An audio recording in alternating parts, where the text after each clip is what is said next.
Partial order relation discrete ম্যাথমেটিক্সের অত্যন্ত important একটা chapter. যারা ম্যাকআউটের আন্ডারে বিটেক করছো তাদের সিলেবাসে যদি পোসেট চ্যাপ্টারটা থেকে থাকে তাহলে অবশ্যই partial order relation, poset, Hasse diagram এগুলো ভালোভাবে বোঝার জন্য আমার চ্যানেলে দেওয়া যে ভিডিওটা আছে সেটা অবশ্যই ফলো করো।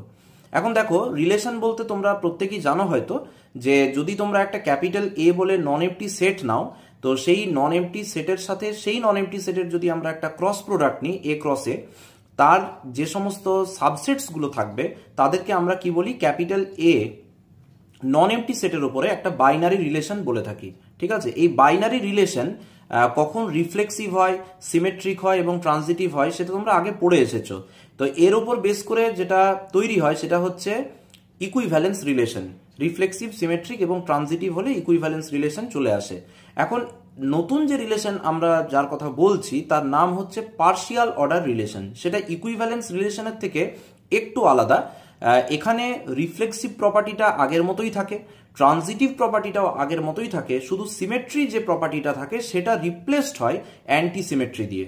অ্যান্টি সিমেট্রিক প্রপার্টি মানে কি, যদি দেখা যায় যে এ এবং বি দুটোই ক্যাপিটাল এ সেটের মেম্বার এবং যদি দেখা যাচ্ছে যে এ রো বি এবং বি রো এ এই দুটো সাইমালটেনাসলি হোল্ড করছে এবং সেটার ইমপ্লিকেশনে আসছে এ ইকুয়ালস টু বি, তখন আমরা বলতে পারবো যে রিলেশনটা হচ্ছে অ্যান্টিসিমেট্রিক এবং সেখান থেকেই জেনারেট করে পার্শিয়াল অর্ডার রিলেশন। একটা নন এমটি সেটের উপরে যদি আমরা একটা পার্শিয়াল অর্ডার রিলেশন ডিফাইন করি তাহলে non empty set together with that partial order relation is called a পোসেট।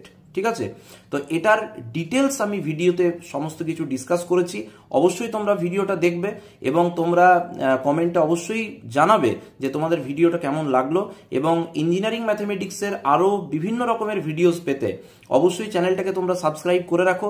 তোমাদের যদি কোনো রিকোয়েস্ট থাকে, স্পেশালি কোনো চ্যাপ্টারের উপরে কোনো ভিডিও বানাবার যদি রিকোয়েস্ট থেকে থাকে অবশ্যই তোমরা জানাও, আমি সেই টপিকের উপরে ভিডিও খুব শীঘ্রই মধ্যেই বানিয়ে দেবো।